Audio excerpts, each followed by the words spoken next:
na Praia do Gavião, ou Lagoa, né? Do Gavião, em Araruama, para gravar mais uma parte do nosso livro Oração Fervente.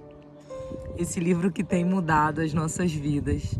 Esse livro que tem edificado as nossas vidas e mudado a nossa rotina de oração, os nossos propósitos. Esse livro tem mudado os nossos propósitos de oração. Tem nos ajudado, nos fortalecido. Vamos para mais um dia de leitura. Estamos na estratégia 9. Suas mágoas. Suas não, nem minhas. Essas mágoas não são nossas. Se você ou eu ainda tivermos, elas vão ter que sair em nome de Jesus. Vamos lá. Transformar a amargura em perdão. Se eu fosse seu inimigo, eu usaria cada oportunidade para trazer velhas feridas à sua mente, assim como as pessoas, os eventos, as circunstâncias que as causaram. Eu tentaria garantir que o seu coração estivesse sempre endurecido por muita raiva e amargura e algemado pela falta de perdão. Ocas e sem graça. Eram assim as minhas orações, como se elas ricochetassem nas paredes de uma caverna profunda e vazia. E eu não sabia o porquê. Eu só sabia que eu estava ficando realmente cansada disso. Porque depois de você ter experimentado o sabor intenso da oração, ousada e fervente, a monotonia de viver algo menor do que a pura liberdade e intimidade com Deus é mais do que você pode suportar. Você sente falta. Você anseia por ela, especialmente, como eu disse, quando você se esforça, mas não consegue descobrir por que, de repente e misteriosamente, ela desapareceu. Essas foram algumas das melancolias espirituais que eu estava sentindo quando uma amiga mencionou um livro sobre oração, escrito em meados dos anos 70, e perguntou se eu já o tinha lido. Pelo que ela descreveu e recomendou, parecia ser exatamente o que eu estava precisando. Então, eu imediatamente o encomendei, e não demorou muito para que Deus começasse a falar ao meu coração através de uma passagem da Escritura citada em um dos primeiros capítulos do livro. Se alguém causou tristeza, escreveu Paulo em 2 Coríntios, referindo-se a uma questão que tinha causado divisão na igreja de Corinto, para a qual ele estava escrevendo. Vós deveis antes perdoar-lhe. 2 Coríntios, capítulo 2, versículo 5 ao 7.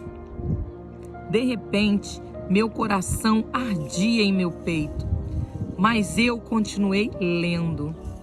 Assim que, ao contrário, vós deveis antes perdoar-lhe e confortá-lo, para que talvez o tal não seja consumido por excessiva tristeza. Por isso vos rogo que confirmeis o vosso amor para com ele.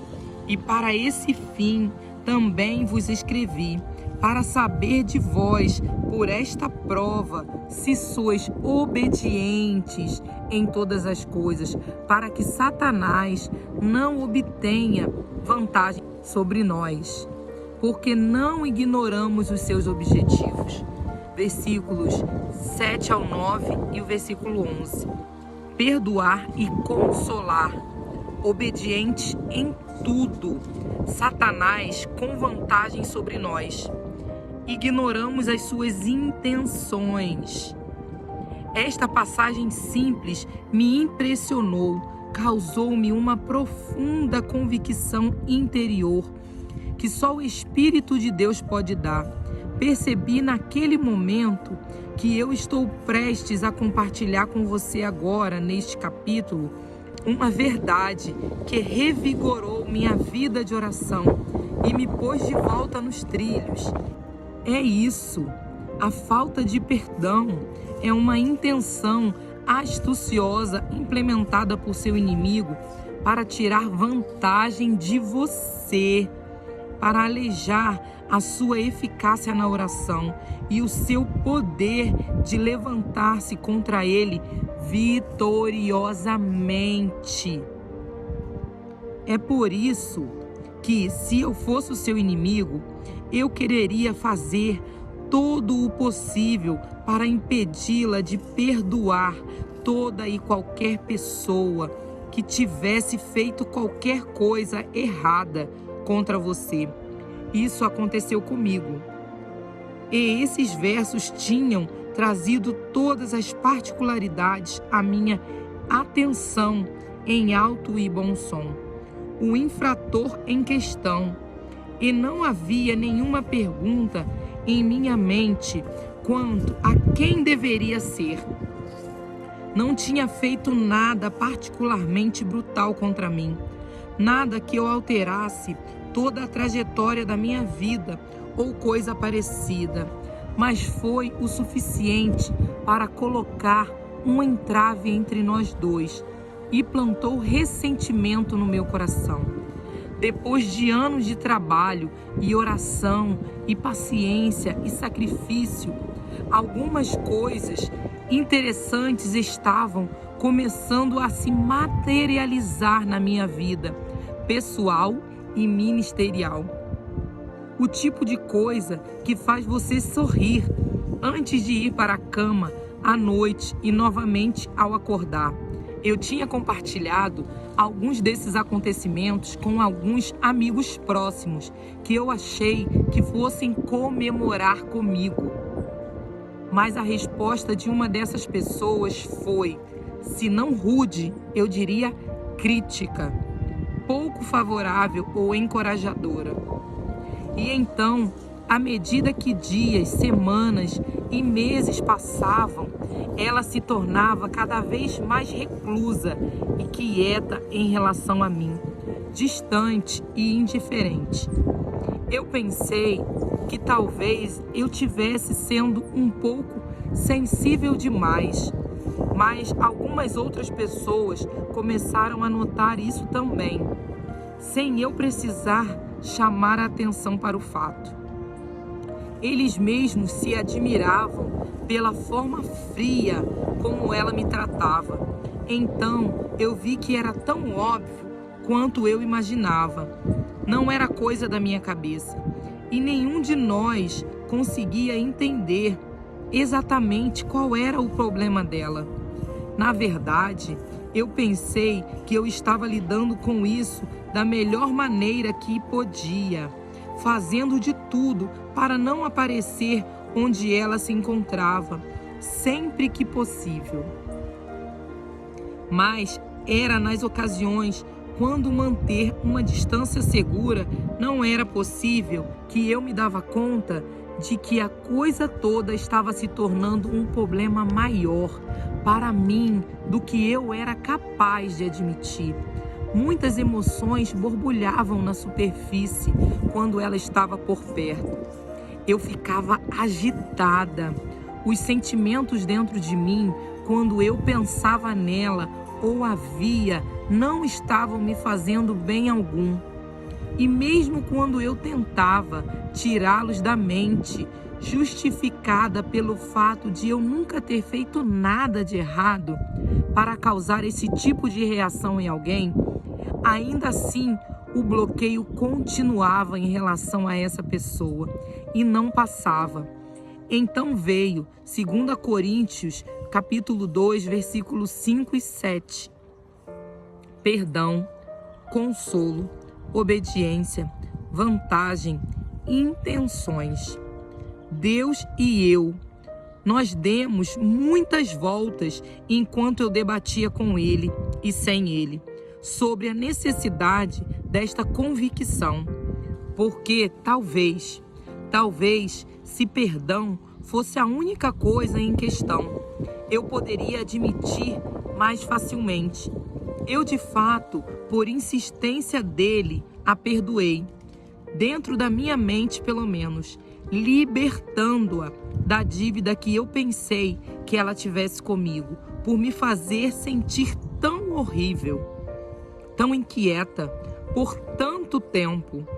Eu pensei que o Senhor, vendo a minha sinceridade na elaboração de uma declaração interna de perdão a ela, poderia reduzir um pouco da minha culpa e simplesmente esquecer a outra parte.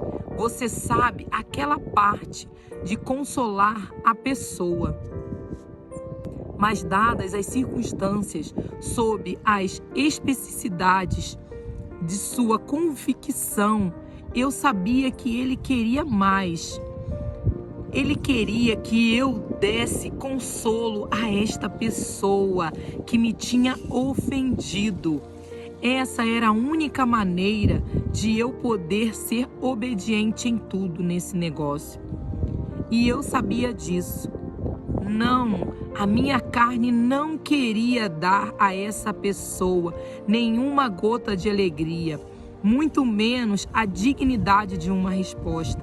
Mas a minha resistência ao que a palavra e a ordem de Deus estavam dizendo me levaram a perceber, além de qualquer dúvida, que eu tinha percebido uma raiz de amargura surgir dentro do meu coração e foi asfixiando algumas coisas que eu perdi o que realmente importavam para mim. E essa foi a parte da intenção demoníaca. Então, finalmente, em um dia ensolarado, eu levei o meu perdão até a casa dela, na forma de uma pequena refeição que eu havia preparado. Nós conversamos, nós comemos juntos e, tocada por um pouco de bondade da minha parte, que só poderia ter vindo do Espírito Santo, sem demagogia, ela derreteu-se em lágrimas em minha presença. Você sabe o que eu descobri naquele dia? Acho que isso vai surpreender você, pois me surpreendeu. Enquanto eu era quem estava ficando magoada e irritada com a atitude dela, a cada minuto ela vinha discretamente lutando com essa discórdia dentro do seu próprio coração também. Ela me contou como ela estava lutando com as inseguranças e outras questões, tanto que vinha perdendo o sono e o apetite. Além disso, a sensação de isolamento que ela tinha começado a perceber por parte dos outros que tinham ficado um pouco frios em relação a ela, em resposta à forma como ela vinha me tratando, acabou sendo um fardo pesado sobre os seus ombros. Comecei então a perceber o que Paulo queria dizer nesta passagem de 2 Coríntios 2, quando disse que a tristeza excessiva pode sobrecarregar. Mas agora, através do perdão e de um simples ato de bondade, o gelo foi quebrado, junto com o projeto do inimigo. Porém, não só a sua intenção de arruinar uma amizade, mas também de arruinar a minha vida de oração no processo. Vamos parar por aqui hoje. Esse livro está sendo muito edificante. Tenho recebido muitos testemunhos de orações, de mudanças, e eu creio que o Senhor irá mudar muitas vidas através dessa leitura. Vamos orar para agradecer ao Senhor. Mas não esqueça de compartilhar, não esqueça de se inscrever, não esqueça de curtir o nosso canal. tá bom? @AuriLeitura. Muito obrigada. Vamos orar. Senhor, obrigada porque o Senhor tem estado conosco. Obrigada porque o Senhor não tem nos deixado, Pai. Obrigada porque o Senhor tem nos ensinado o perdão. E com o perdão, todas as mágoas são arrancadas de dentro de nós. Obrigada, Senhor, porque o Senhor tem estado conosco todos os dias das nossas vidas. Obrigada, Senhor, pela nossa família.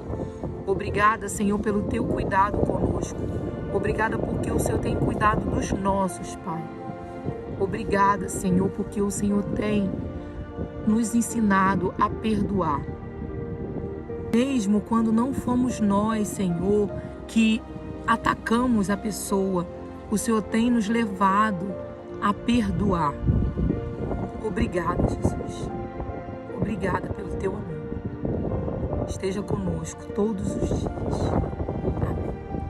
Amém. Obrigada por estar comigo. Até o próximo dia de leitura. Tchau. Beijo.